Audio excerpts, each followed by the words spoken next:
अखिलेश यादव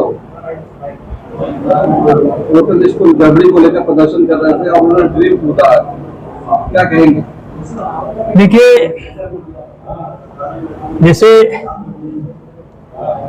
अगुवा जो होता है, इस समय जो विपक्षी गठबंधन है उसके अगुवा हैं राहुल गांधी जी, और इसलिए उनके साथ जो लोग भी हैं वो सब वही भाषा बोल रहे हैं जो राहुल गांधी बोल रहे हैं। और ऐसा नहीं कि कांग्रेस के कुशासन का सामना केवल बीजेपी कर रही है। कांग्रेस के कुशासन का या अहंकार का सामना देश की जनता को पहली बार होता है जब इंदिरा गांधी ने हाई कोर्ट के निर्णय को नकारते हुए देश में इमरजेंसी लगाई थी। उसी समय चाहे ये लालू प्रसाद यादव रहे हों, चाहे अखिलेश यादव के पिताजी माननीय मुलायम सिंह नेताजी रहे हों, या देश के तमाम नेता रहे हों, उस दर्द को उन लोगों ने झेला है। लेकिन आज ये जो माहौल पूरे देश में झूठ का बनाया जा रहा है, इसके जन्मदाता का नाम है राहुल गांधी, और ये देश का दुर्भाग्य है।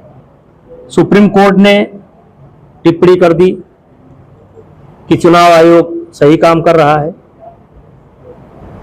लगातार प्रेस, मीडिया, लेख सब लिखे जा रहे हैं।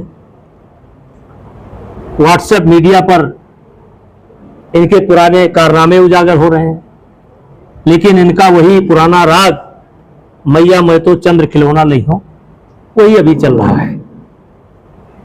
ये देश का दुर्भाग्य है कि लीडर अपोजिशन संवैधानिक संस्थाओं की आलोचना करता है और इनके बयान दुश्मन देशों में बड़े चाव से पढ़े जाते हैं।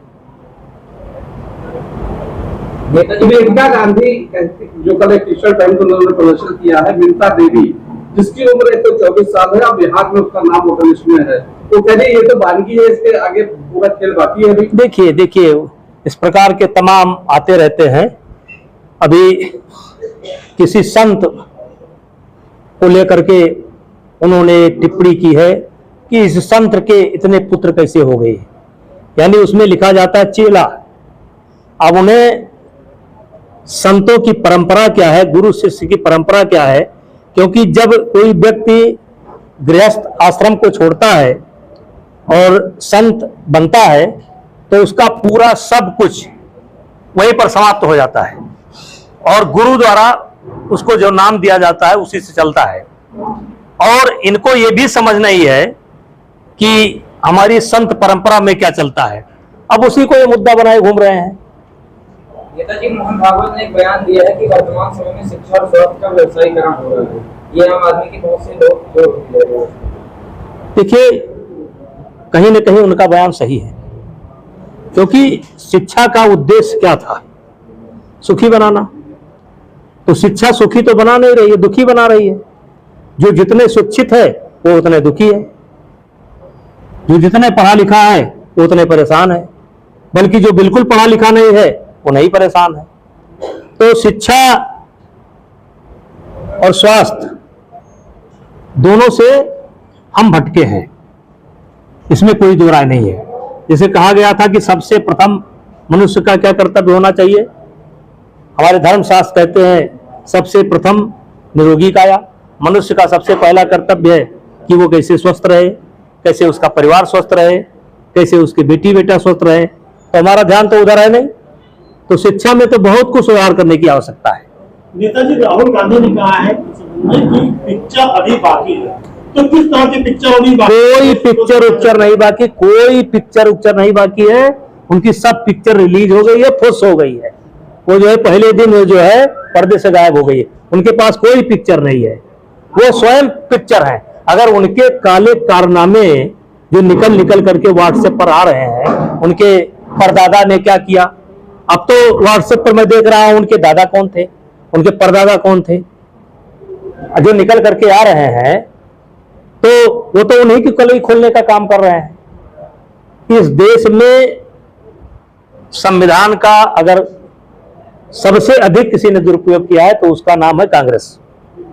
और ये उसी समय हुआ है जब राहुल गांधी के ही बनाए या तो परिवार के ये इन्होंने मनमोहन सिंह का कैबिनेट नोट क्यों फाड़ा था? उस समय ये क्या थे? कैबिनेट का डिसीजन इन्होंने पार्लियामेंट में फाड़ दिया। हिंदुस्तान की जनता को तो उसी दिन इनको नॉट आउट कर देना चाहिए, लेकिन चलिए व्यवस्था है हिंदुस्तान में, चल रहा है उनका काम। नेता जी, जिस तरीके से फतेहपुर में जो आमने सामने आए, मकबरे तोड़े गए, आप इसको किस तरह से? गलत है, कानूनी प्रक्रिया में जाना चाहिए था। पुलिस खड़ी हुई थी, उसके बाद कानूनी प्रक्रिया में जाना चाहिए था। जैसे राम जन्मभूमि का विवाद था, इतना लंबा चला, कानून के सहारे ही हल हुआ। अगर सामने वालों के पास पेपर है तो उन्हें कानूनी प्रक्रिया पर विश्वास करना चाहिए था। कहीं ना कहीं गलत हुआ। प्रियंका गांधी ने कहा कि गजा पे हमला हुआ इजराइल में और मौतें हुई हैं और इसमें भारत शांत बैठा है, तो ये दुखद है, शर्मनाक है, क्या कहेंगे? अब भैया ये विदेश नीति का मामला है, बड़े लोगों का मामला है। इस पर राहुल गांधी बोल सकते हैं, प्रियंका गांधी बोल सकते हैं, क्योंकि उनकी भाषा पाकिस्तान को प्रिय है, उनकी भाषा इस समय अमेरिका को प्रिय है, उनकी भाषा जो हमारे देश के विरोधी उनको प्रिय है, वही बोल सकते हैं। और इस पर तो कोई हमारे पार्टी का ऑथेंटिक बोल सकता है, हम नहीं बोल सकते। नेता जी, एमपी एमएलए कोर्ट ने केंद्रीय राज्य मंत्री कीर्तिवर्धन सिंह पर एफआईआर दर्ज करने के आदेश दिए, क्या कहेंगे? और इस पर हमारा बोलना ठीक नहीं है। सर, इसमें शीतकालीन सत्र चल रहा है, विपक्ष लगातार सत्र में अवरोध पैदा कर रहा है, क्या कहेंगे? भैया ये लगातार इनका काम बन गया जब इनके पास तथ्य नहीं है। अगर तथ्य हो तो सदन में जाओ। ये केवल मीडिया में जा रहे हैं, केवल चौराहे पर जा रहे हैं, वहां बहस करने के लिए तैयार नहीं है। इनके पास अगर कोई सामग्री है तो विस्फोट पार्लियामेंट में करना चाहिए, तो ये विस्फोट चौराहे पर कर रहे हैं। क्या लगता है राहुल गांधी एफिडेविट नहीं देंगे चुनाव को मांगा? तो कुछ नहीं देंगे, क्योंकि वो चुनाव आयोग से बड़े हैं। वो हिंदुस्तान के राजकुमार हैं, भले सत्ता में नहीं है लेकिन राजकुमार है। वो अपने आप को हिंदुस्तान का राजा मानते हैं और हम लोग वो प्रजा मानते हैं। मैंने पहले ही बोला है कि जैसे मोदी जी प्रधानमंत्री हो गए, लेकिन उनके लिए नहीं हुए। वो उनका अभी दिमाग वहीं पर चढ़ा हुआ है, वो अपने आप को हिंदुस्तान का राजकुमार मानते हैं।